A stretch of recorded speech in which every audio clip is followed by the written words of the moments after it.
Welcome to the Oracle University podcast, the first stop on your cloud journey. During this series of informative podcasts, we'll bring you foundational training on the most popular Oracle technologies. Let's get started. Welcome to the Oracle University podcast. I'm your host, Lois Houston, and I'm joined today by Jeffrey Malcolm, operating advisor working in the private equity space, to talk about how Oracle AI certifications have impacted his professional and personal life. Hi, Jeffrey. Thank you so much for taking the time to chat with us today.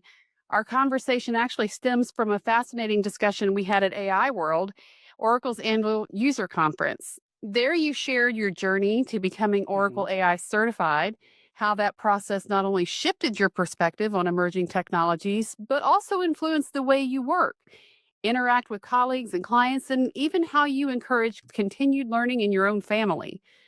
I'm really excited to dive deeper into your story and explore the value and real-world benefits of certification in today's AI-driven landscape. Lois, first of all, thank you for having me.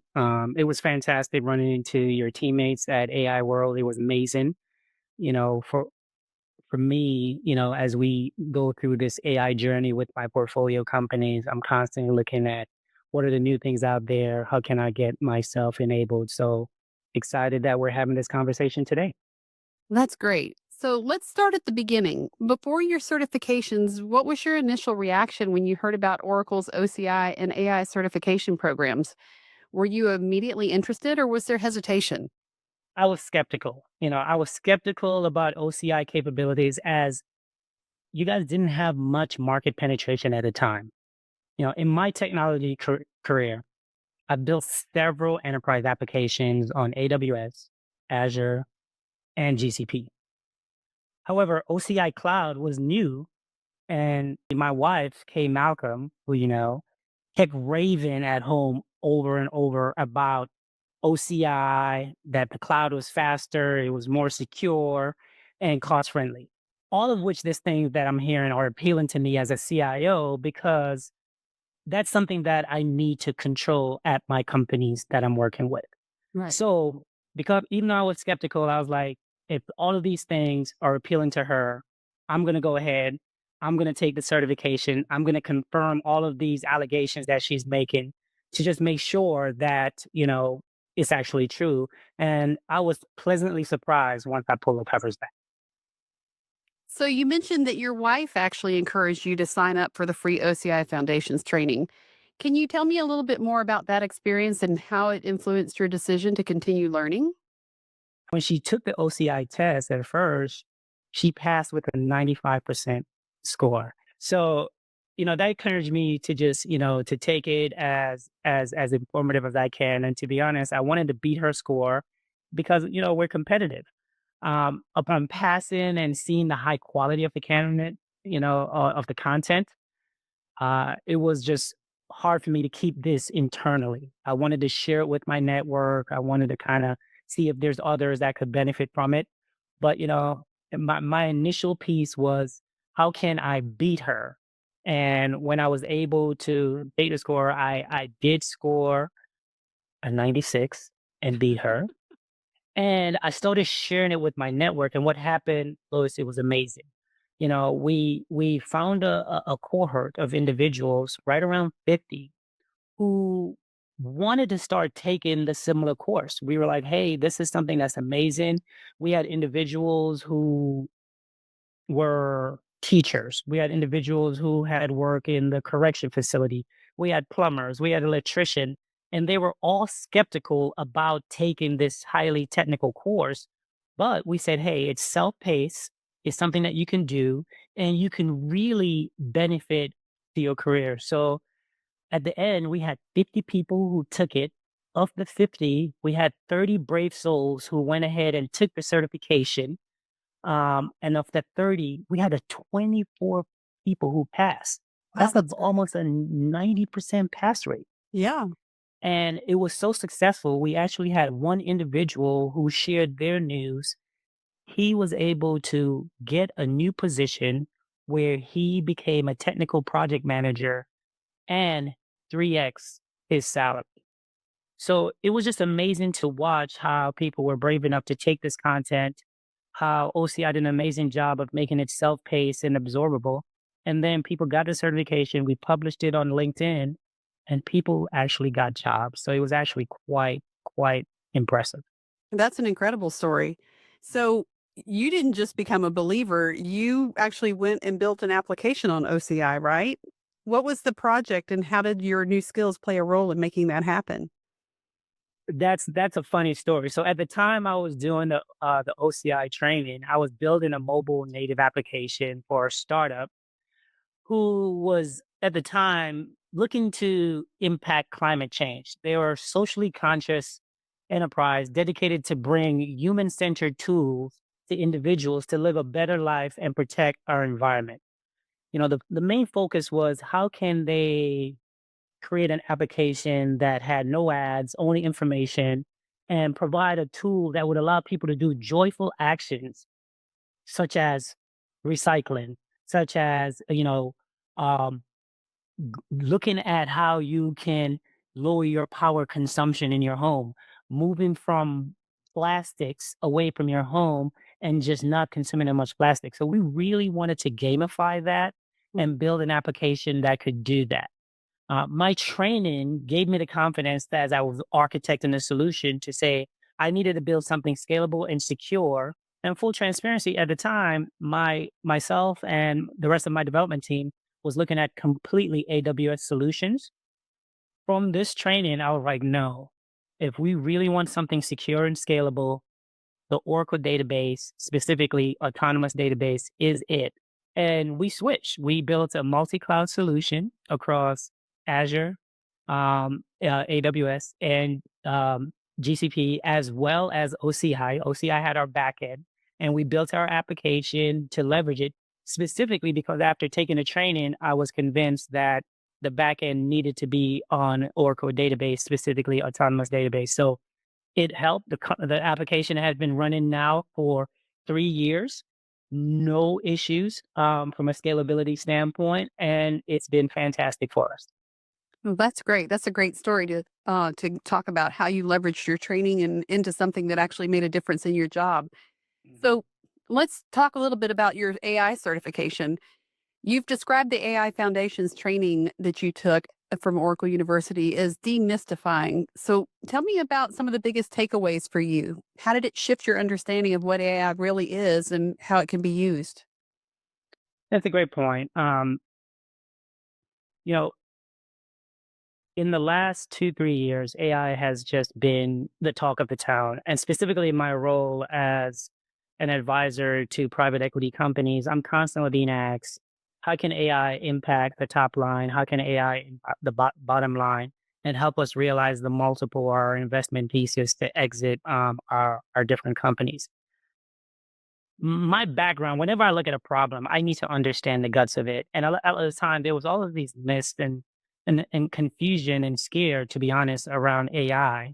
So coming from an engineering background at MIT, one of the things MIT taught me is I need to look under the covers to truly understand something from a technology standpoint, do my due diligence before sharing best practices with my portfolio companies that I'm working with. So that made me take on this challenge to say, hey, I need to understand what's the difference between machine learning, deep learning. What are the different, kind of, neural networks out there? When do you want to use it? So the AI foundation training that Oracle was offering was compelling to me to enough to the point that I had had great success on the OCI's piece. I'm like, let me take this on. So that's what really started my journey back in January of 2023. This was just a few months after the release of ChatGPT, and I really wanted to understand how AI can like skyrocket and help our companies, drive value.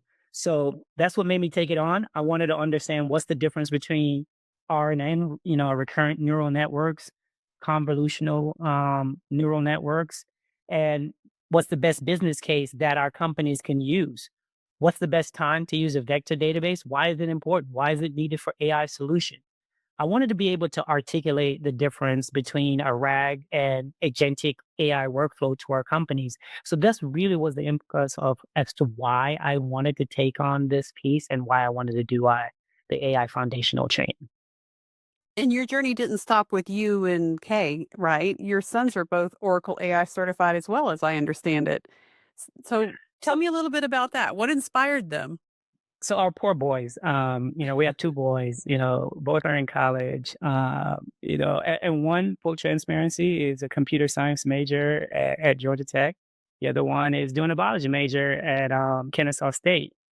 In our household, we believe in technology, and we believe anyone can look at it. So after getting a better understanding of AI and realizing AI is really going to impact every aspect of our society and our industry, we said we should absolutely have our boys do this. Well, of course, with any kind of young kids, they're going to be hesitant. So we had to really incentivize them, for our youngest, who's not, been exposed to this technology. He was starting his new business and he wanted to learn. And for our oldest, being at Georgia Tech, he was in that computer science major. This was going to help him secure some summer internship.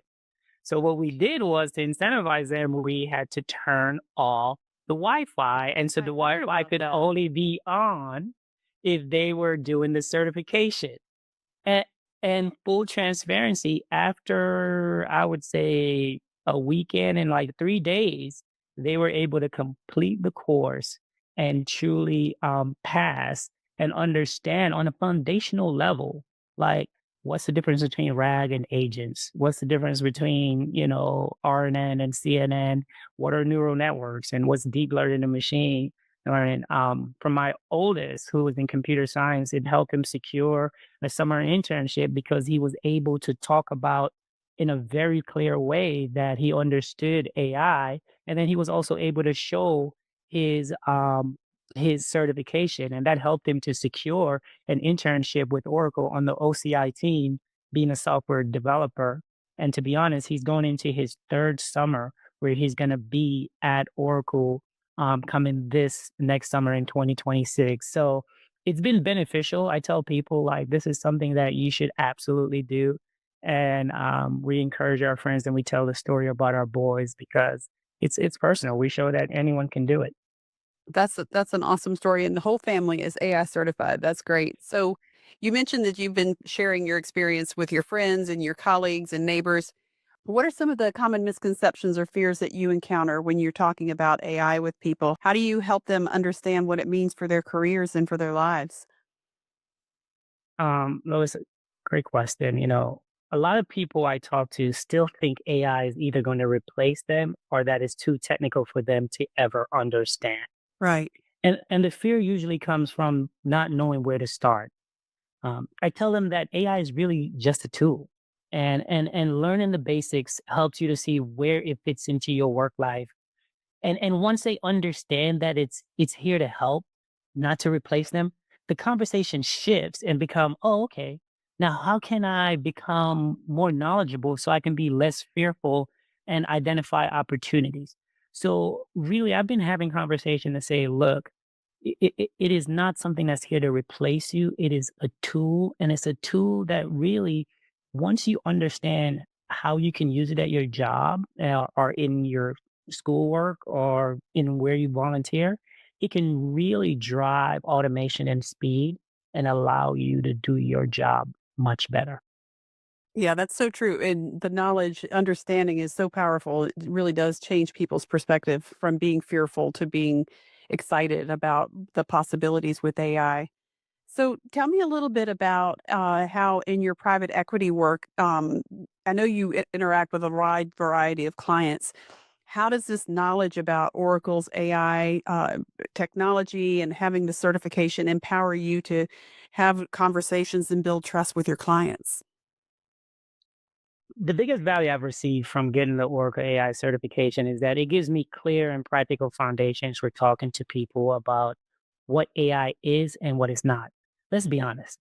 There's a lot of hype out there about AI, and there's a lot of hype and fear that is unproven. In my work with private equity, clients want to know what's the real, what's possible, what's worth our investment. Is this something that we should really look at? So when I can explain AI concepts, agentic workflow, neural networks and when it's important.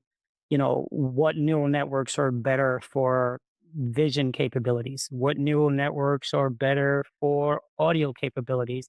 What neural networks are just better for text? Like when I can really go down to those simple terms and connect with them on the operating challenges that that company is facing, then I have tangible case studies that I can help work with my companies on that will build credibility. And this hype and fear kind of starts to subside and go away. So with that, when working with my private equity companies, I don't want to just do something just because it's the hype. We really need to make sure that whatever we're doing can drive growth and drive EBITDA growth so that we could realize our investment thesis. So this certification really helped me to just ground it in the ways that I can have real conversations with our companies about what are the activities that are going to drive growth? What are the activities that's going to be efficient? What are the activities that are going to have value creation for our company? And it's been something that, has really been helpful. So another thing I wanted to share is Kay and I have been working with not only, digging it to enterprises, but I want to take it to universities. And we've been working with her mother's alma mater, Alabama State, which is a historically Black college and university, to help them get on Oracle AI and then get their foundation going because we want to take this down to the college level and help to drive this and offer it. Through that interaction, they've reached out to the city of Montgomery and they want to work with the public schools to start getting the school system to start becoming AI Foundation certified and understand how AI can evolve in everything that you do. So we've been working with them. We actually had a quick event here that Oracle did at here in Atlanta, and they were able to attend and see some of the application. And we're hoping to just continue this. So it's not something that I'm just talking to my private equity companies about. I'm also want to bring this into universities, bring this into the school because it's a fundamentally different way to solve problems and anyone can do it. You don't have to have a technical background. We're at a foundationally different level where anyone can start their AI journey. Right. And we're just at the beginning of this transformation of the industry. It's a great way to teach the next generation how to be prepared so they can have, great careers and leveraging AI. So, one of the things you've mentioned to me when we've talked in the past is that you boil down AI to two things, data and math, right? Not innovation itself, but a tool. So, can you elaborate a little bit on that? Yeah, it's one of the things that I like to say. I think if people talk to me, they say, Jeff always boils it down. So, when I look at it, generative AI foundation is based on the concept of machine learning and deep learning. Right. Both concepts are based on linear algebra, calculus, probability, statistics, optimization theory. Those are some of the foundation of both of those. LLMs use these foundations and data to generate content and execute tasks. So people's actions and system generate the data that these LLMs use. And math follows specific patterns such as Bayes' theorem, Pythagorean theorem. The innovation that comes from those because you have math in terms of the machine learning and you have data requires thinking out of the box and not following one of these patterns, which is only accomplished through people and our unique experience. So when I think of generative AI, that's why I see it as a tool. You're always going to require human interaction to drive an outcome. Right. It is a combination of math and data, our unique experience of how we engage and how we look at a problem brings innovation to a challenge. So that's one of the things I always say. I boils it down to it's math and data. Innovation comes from people. And the reason why it comes from people is we all have unique experiences, unique backgrounds. So we look at a problem differently in terms of how we solve it. And that difference is what drives the innovation. Right. And just leverages AI to do so. Correct. So, you've said that AI levels the playing field. What does that mean to you in practical terms? And how have you seen it make an impact in your area of expertise? When I say levels the playing ground, what I mean is there's a unique opportunity where this technology is impacting every industry that we know. Prior to this, if there was a technology solution such as, let's look at the big ones, cloud, everyone moving to the cloud, it required you to have some knowledge of cloud technology. Big data, it required you to have some knowledge of data solutions. AI is so transformational that, if we take a look at vibe coding that's out there, your ability to think about a problem and break it down in a tangible way and build an app and leverage vibe coding where the LLM can actually do the hard work for you is transformational. It doesn't require you to have that knowledge to drive it. Now, to take some and that what does that do? That allows you to quickly take a business idea from concept all the way to an MVP, and then you can then move that into production and start making money on whatever that idea is. Does that take you 100% away? No. You're still going to need someone to run it and all of that. But what I love about it is a lot of individuals have many different ideas and many different concepts. You can now quickly materialize those into a technology solution without having to have a technology background, because the hard work of executing that code can be handled by an LLM. That's just one example if we just talk about coding. If you look at other industries, such as the legal industry, that is doing a lot of stuff around just looking at how can you quickly process documents and read those, it's really revolutionary. So what I mean by it being transformational, it enhances each industry differently. So therefore, it's not that you have to have a technology background. If you're willing to take it on and look at it as a tool, then we are all at the beginning stage. And to be honest, I'll go as far as saying, Louis, if you don't have a technical background, you're actually at an advantage because you don't have to unlearn some of the activities that you used to solve problem with. You actually can come up with new ways leveraging AI, agentic workflow to solve those problems quicker. So that's why I really feel like we are at a level playing field, and it's a transformational piece. And I'm encouraging as many people to just start becoming familiar with the different tools that are out there. Get yourself a Chat GPT account. Start working with Anthropic Claude. Get yourself a Gemini account. Start working with their notebook LLMs to generate, infographics. It's amazing. That's the new thing that I'm playing with right now. Start using these tools, because what's happening is as you understand them, your creativity is going to say, oh, I can now do this. Mark my word, I think this is going to be one of the pivotal era that we look back and say, if I had taken full advantage of AI when it came out, I would have started this many businesses. And I don't want people to have that regret. So that's why I think, distill the fear. You do not have to have a technology background to start AI. You can do that now. You can take your business ideas from concept to MVP, sell it to investors to get an investment to take it to production, and hopefully make the winnings that you want with your ideas. So I'm super excited about where we are as a society, because I think this is a huge opportunity. Yeah, I agree with you. I think we're witnessing a transformation, revolution in Mhm. so many different ways, and the cross industry applications are just, mind blowing. Yeah. So, for somebody who might be intimidated about pursuing an AI or OCI certification, you just mentioned how you would encourage them, to get started anyway. What advice would you offer? How would you recommend that they get started? So first of all, I would say go to Oracle University Thank you. and check out their courses. The thing that I would say that I like about the courses there is it's self-paced.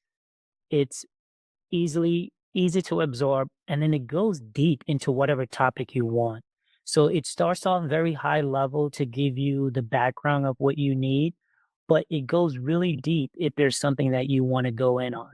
That's the first thing. The other piece that I love about it is the courses not only just have talking points, but they have hands-on labs that you can actually put to action the content that you just learned.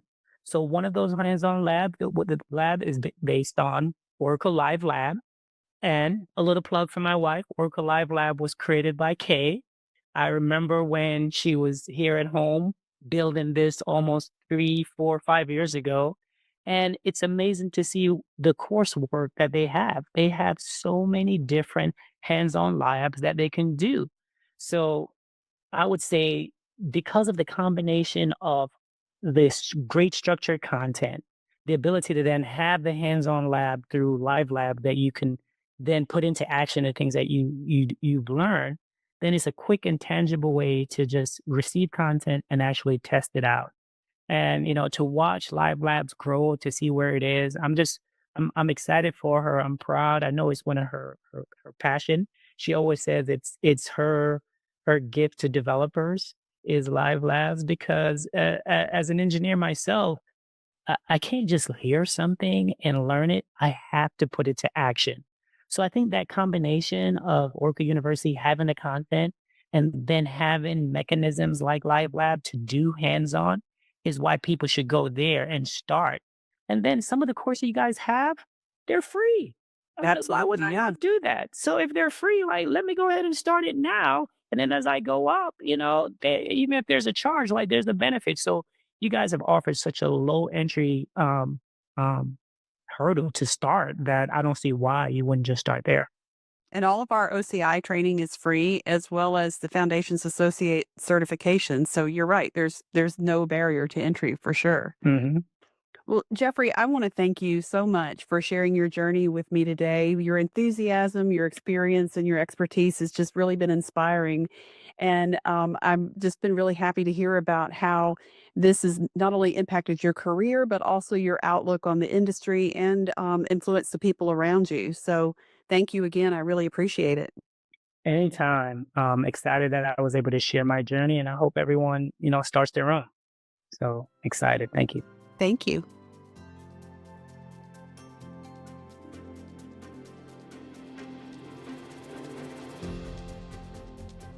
That's all for this episode of the Oracle University podcast. If you enjoyed listening, please click subscribe to get all the latest episodes. We'd also love it if you would take a moment to rate and review us on your podcast app. See you again on the next episode of the Oracle University podcast.